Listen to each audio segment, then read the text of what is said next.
अस्सलाम वालेकुम जी। आज हम आपके सामने जिस बुक का रिव्यू लेके आए हैं वो है kite runner by Khaled Hosseini. Khaled Husaini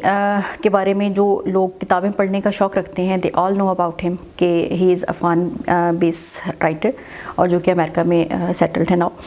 अच्छा, अब इनकी जो स्टोरीज़ हैं मतलब लाइक काइट रनर हो गई या आप द स्प्लेंडिड सन हो गई या मतलब बाकी जो इनकी एक दो स्टोरीज़ हैं बुक्स हैं, इनमें आप ये देखते हैं कि ये बहुत डीपली एक्सप्लेन करते हैं about the emotions of the people. अच्छा, दूसरी जो चीज़ आपको नज़र आती है वो बहुत ज़्यादा आपको नज़र आता है अफ़गानिस्तान की ब्यूटी। आपको वो ये बड़ा क्लियरली डिपिक्ट करते हैं कि अफ़गानिस्तान जो जंग से पहले था तब क्या था, जंग के बाद के जो हालात हैं वो क्या हैं। सो बड़े मज़े का आपको पढ़ते हुए लगता है कि यार you are part of that place, you are part of that story, तो आपको बड़ा अच्छा लगता है पढ़ते हुए। पहले ज़रा हम स्टोरी पे बात कर लेते हैं, फिर मैं आपको इसके बारे में थोड़ी सी डिटेल्स बाकी भी बताऊंगी। अच्छा, जो काइट रनर है ना, बेसिकली ये आप इसमें जो चीज़ें देखेंगे वो आपको नज़र आता है बिट्रेयल, इसमें आपको नज़र आता है गिल्ट, इसमें आपको नज़र आती है रिडेम्पशन, इसमें आपको नज़र आती है फ्रेंडशिप, इसमें आपको नज़र आता है कि यार आपका वो जो इमोशनल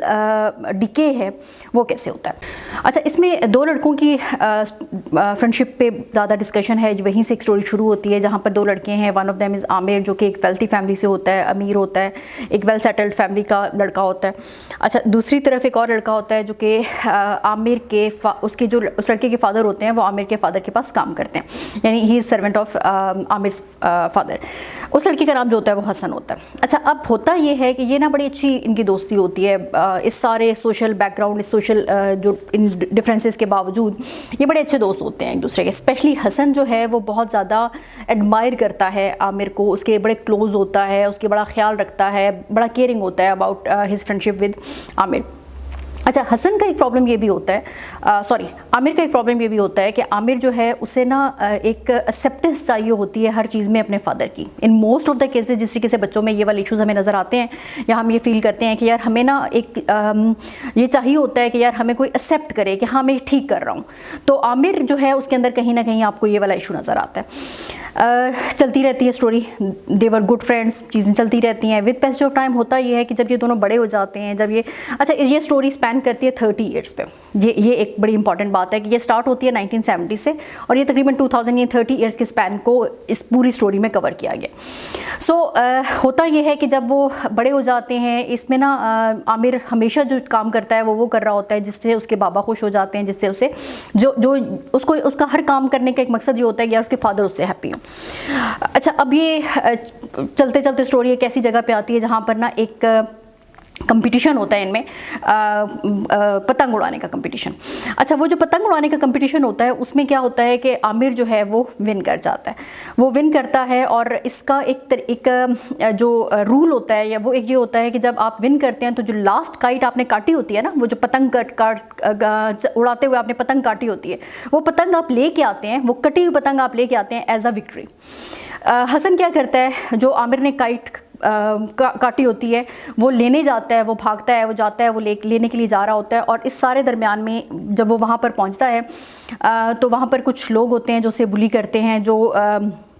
उसके साथ थोड़ा बुरा फेल करते हैं। तो उस सारे में आमिर जब उसको देखने जाता है ना, उसको जब ये ख्याल आता है कि यार हसन बहुत देर से गया हुआ है, वापस नहीं आया, जब वो उसे देखने जाता है और वो ये सब होते देखता है, लेकिन प्रॉब्लम ये होता है कि वो इतना डर जाता है, उसके अंदर इतना फियर एकदम से आ जाता है कि वो सबको रोक नहीं सकता और इवन वो हसन को कंसोल भी नहीं कर सकता, इवन लेटर ऑन भी नहीं कर सकता, वो उसके साथ इस बात में बात ही नहीं कर सकता। हसन इस सारे से डेफिनेटली बहुत ज़्यादा डिस्टर्ब होता है, लेकिन द इशू इज़ कि इस सारे के बारे में ना हसन के अब्बा को पता है और ना ही आमिर के बाबा को पता है। तो ये जो चीज़ें हैं ये मतलब सिर्फ इन दोनों बच्चों को पता होती है, इन दोनों लड़कों को पता होती है और ये दोनों आपस में इस बारे में बात भी नहीं करते। अच्छा, अब आमिर का जो गिल्ट होता है ना वो उसको कंट्रोल नहीं कर पा रहा होता, मतलब उसको समझ ही नहीं आ रहा होता यार ये मैं कैसे ठीक करूँ, वो ना तो वो उससे बात कर पाता है और इस सारे चक्कर में ना वो एक और मिस्टेक करता है। मतलब पहली मिस्टेक तो उससे ये हुई कि यार जब उसने वो सब होते देखा तो उसको वहाँ पर उसे रोकना चाहिए था, उस लड़के आसिफ को रोकना चाहिए था, और अगर वो उसे नहीं रोक सका था, लेट्स सपोज के बाद बात आप किसी ऐसे फेज़ में होते हैं या आप डर जाते हैं और तो, लेकिन लेटर ऑन उसे हसन को कंसोल ज़रूर करना चाहिए था, उससे बात करनी चाहिए थी, मिल के उसका कोई सोल्यूशन निकालना चाहिए था, but as they didn't do it, वो मिलजुल के भी उन्होंने कुछ नहीं किया। So that's why later on Amir ये करता है कि आमिर जो है वो इल्ज़ाम लगाता है हसन पे कि हसन ने मेरी वॉच और मेरे पैसे और कुछ और चीज़ें चोरी की, जिसकी वजह से मतलब वो अपने बाबा को कहता है कि आप ना इनको यहाँ से निकाल दें। उसके बाबा जो हैं, चूँकि उन्हें तो सारी स्टोरी का पता ही नहीं होता पीछे कि ये सब के पीछे क्या चल रहा है, सो वो तो हसन से उतनी ही मोहब्बत करते हैं, उतनी ही उनकी अफेक्शन होती है जितनी इस सारे वाक़ये से पहले होती है, क्योंकि वो उनसे इन सब स्टोरी का नहीं पता होता। अच्छा, अब इस सब में देखिए, जैसे मैंने अभी आपको पहले बताया कि ये एक लंबी स्टोरी है, 30 ईयर्स पे मुश्तमिल एक स्टोरी है। इस दरमियान में क्या होता है कि जिस तरीके से जंग के बाद बहुत सारे लोग मूव किए आउट ऑफ कंट्री, अफगानिस्तान में से, इसी तरीके से आमिर और उसके फादर जो हैं वो भी वहाँ से मूव कर जाते हैं। अच्छा, अब इस सब में क्या होता है कि आमिर अपने बाबा के साथ जब बाहर मूव कर जाता है तो वो सेटल हो जाता है, सेटल इन द सेंस कि मतलब फाइनेंशियली सेटल हो जाता है, उसके बाबा के साथ ताल्लुकात बेहतर हो जाते हैं, उसकी शादी हो जाती है, ये सब ज़िंदगी चलती रहती है। लेकिन इस सब ज़िंदगी में चलने में जो एक चीज़ है जो कभी भी कवर नहीं कर पाता, वो जो कभी भी भूल नहीं पाता, वो वाला वाक़या होता है जो हसन के साथ हुआ होता है। वो कभी भी नहीं भूल सकता कि यार उसके सामने, उसकी आंखों के सामने कुछ हुआ और वो उस पर कुछ नहीं कर सका। सो दैट्स वाई ये जो गिल्ट है ना, ये उसको अंदर ही अंदर कहीं परेशान रखता है। इस सारे में बहुत सारा टाइम गुजरने के बाद उसके बाबा के एक फ्रेंड होते हैं, जो जानने वाले होते हैं, जिसकी उन्हें कॉल आती है, रहीम खान की कॉल आती है, और वो रहीम खान उसे पूरी स्टोरी बताता है कि हसन पिछले इतने अरसे में किस किस फेज से गुजरा है, क्या प्रॉब्लम्स आए हैं वहाँ पर, या क्या इशूज़ क्रिएट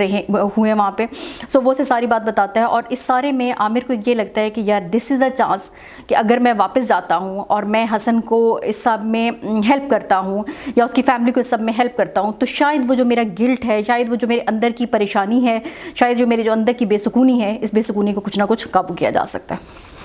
अब होता यह है कि आमिर वापस आता है, अफ़गानिस्तान में वापस आता है, और वो उसी गिल्ट के साथ वापस आता है कि मुझे शायद अल्लाह ताला को मौका दे रहा है कि मैं इस गिल्ट से जान छुड़ा सकता हूँ। वो जब वापस आता है तो उसे पता चलता है कि हसन जो है ही इज़ नो मोर, उसकी डेथ हो चुकी है, और उसका एक बेटा होता है सोहराब, जो ऑलरेडी इस वक्त किसी के कब्ज़े में होता है, किसी और के पास होता है। वो उसको वहाँ से वापस लेके आता है और उसको अपने साथ ले जाने की कोशिश करता है। उसका बेटा चूँकि छोटा होता है, हसन का बेटा छोटा होता है, और वो ऑलरेडी इस ट्रॉमा में होता है अपने फादर की डेथ के और बाकी सारी चीज़ों में, तो वो इसलिए इतना जल्दी, मतलब ऐसा नहीं है कि वो बोल सकता नहीं है, लेकिन वो बोलता नहीं है, मतलब वो आमिर के साथ कोई बात नहीं करता। आमिर उसको क्लोज करने की कोशिश करता है, अपने साथ रखने की कोशिश करता है, और विद पैसेज ऑफ टाइम, मतलब जब वो उसे अपने साथ ले आता है, मतलब इसमें एक लंबी स्टोरी है कि वो किस तरह से उसे लेके आता है, लेकिन वो उसे ले आता है। अच्छा, अब जब वो आ गया उसके साथ, तो आमिर के अंदर का गिल्ट शायद इस सारे चक्कर में कहीं ना कहीं कम होना शुरू हो जाता है, ये कम हो जाता है कि यार ठीक है, वो जो हुआ वो पास्ट था, और मैं अब जो कर सकता हूँ या जो मैं कर रहा हूँ, ये दिस इज़ द बेस्ट, ये मुझे इसी तरह करना चाहिए था। सो फिर ज़िंदगी इसी तरह आगे चलती रहती है, और फिर ये स्टोरी आपको एंड में फिर दोबारा एक आपको उसी तरीके से एक कंपटीशन नज़र आता है पतंग उड़ाने का, जिसमें जो है आमिर भाग रहा होता है सोहराब के लिए, यानी हसन के बेटे के लिए काइट पकड़ने के लिए। अच्छा, अब इस स्टोरी में जो चीज़ें हैं, जो मतलब हैं, जो हमें डिस्कस करनी चाहिए या जिन पे हमें बात करनी चाहिए, इसमें बड़ी आपको एक तो बड़ी इमोशनल सी स्टोरी है। इसमें एक ऐसे टॉपिक पे बात की है जिसमें शायद जिस पे बहुत कम लोग बात करते हैं या बात की जाती है। पहली बात अगेन के खालिद हुसैनी की किताबों में जो आपको नज़र आती है, वो इतनी गहराई नज़र आती है कि आपको लग रहा होता है कि यार ये क्या, मतलब मैं यहाँ कहीं बैठा देख रहा था, ये सब ये मेरे सामने कहीं हुआ था। दूसरी इसमें जो चीज़ नज़र आती है, वो नज़र आती है फ्रेंडशिप और बिट्रेयल, कि यार बाज नॉट नेसेसरली कि आपका जो दोस्त है वो आपके लिए ज़रूरी नहीं है कि हर चीज़ कर सकता हो, लेकिन वो अगर नहीं कर सकता तो उसे आपसे बात ज़रूर कर लेनी चाहिए, उसे आपके साथ अपना मसला ज़रूर डिस्कस कर लेना चाहिए। तीसरी बात जो इसमें नज़र आती है, वो एक कॉम्प्लिकेटेड सा रिलेशनशिप नज़र आता है आमिर और उसके फादर का। आमिर के फादर जो है वो एक स्ट्रॉन्ग मैन होते हैं, बड़े स्ट्रॉन्ग से, बड़े बाअसूल से बंदे होते हैं, और आमिर को हमेशा ये लगता रहता है कि यार मैं इनकी एक्सपेक्टेशन पर पूरा नहीं उतर पा रहा। सो दैट्स वाई वो बहुत सारी मतलब अपने आप को इसीलिए लो फील करता है कि यार मैं अपने बाबा की तरह नहीं हूँ, या मैं उनकी एक्सपेक्टेशन को पूरा नहीं कर पा रहा। खालिद हुसैनी की जो बुक्स में एक आपको चीज़ नज़र आती है कि इस बुक में स्पेशली वो आपको ये नज़र आता है कि इसमें फ़ीमेल कैरेक्टर्स को कुछ ज़्यादा डिस्कस नहीं किया गया। मतलब ये तकरीबन आपको इसी तरह लगता है कि आप एक मेल डोमिनेटिंग सोसाइटी की चीज़ें पढ़ रहे हैं, और इन एक्चुअल अफ़गानिस्तान है भी ऐसा ही। इसी तरह है कि वो मेल डोमिनेटिंग सोसाइटी है, वो इस तरह नहीं है कि वहाँ पर फीमेल्स को बहुत ज़्यादा इंपॉर्टेंस दी जाती है या बहुत ज़्यादा स्पेशली, मतलब अगर आप ये वॉर और सारे वो वाला टाइम पीरियड देखें पिछले 30-32 सालों में, तो यही वाले हालात नज़र आते हैं आपको। सो एक ये कुछ क्रिटिक्स का ये ख्याल है, कुछ लोगों का ये ख्याल है कि यार यहाँ पर औरतों को ज़्यादा अहमियत नहीं दी जाती, और मेरा ये ख्याल है कि अफ़गानिस्तान में यही हालात हैं जो यहाँ पर डिपिक्ट किए गए हैं। बाज़ औक़ात ये स्टोरी पढ़ते हुए आपको लगता है कि यार जिस तरीके से एक फेक सी फील होती है, फेक इन द सेंस कि देखें आपको जब आप ये पढ़ रहे होते हैं कि यार आमिर ने एक ये सारा इवेंट हुआ और इस इवेंट में he did nothing, and later on बस उसको एक ज़िंदगी बड़े आसानी से एक मौका दे देती है कि जाओ और बेटा जाके सब ठीक कर लो। ज़िंदगी इन एक्चुअल ऐसा मौका नहीं देती है, ठीक है। सो यहाँ पर आपको बात लगता है कि यार ये थोड़ी सी फेक है, बट इट्स आ स्टोरी, ठीक है। आपने इसी से इन्हीं चीज़ों से लर्न करना होता है, आपने यही वाली मिस्टेक्स नहीं करनी होती, आपने यही देखना होता है कि क्या ऐसा है जो कि इस पर किया जा सकता था या क्या नहीं किया जा सकता था। So otherwise Khaled Hosseini is one of the our favourite writer, कोई शक नहीं है, बहुत अच्छी लिखी हुई किताब है। आप जब पढ़ेंगे तो आपको यूँ लगेगा कि आप कंप्लीटली इसमें खो गए हैं, आप इंजॉय करेंगे राइटिंग को, स्टाइल को। बड़ी सिंपल सी लिखी होती हैं, बड़ी आसान सी लिखी होती हैं, बड़ा मज़ा आता है आपको पढ़ते हुए। मतलब ये वो बुक्स हैं जो आप वन सिटिंग में बैठ के आप ये पढ़ सकते हैं। So please do read it, और please do share your reviews, do share कि यार आपको क्या लगा इसमें, कोई ऐसी चीज़ जो कि हमसे रह गई हो आपको बताने के लिए, तो प्लीज़ ज़रूर हमें बताइएगा ताकि हम नेक्स्ट टाइम इन चीज़ों का ख्याल रख सकें। बहुत शुक्रिया। अस्सलाम वालेकुम।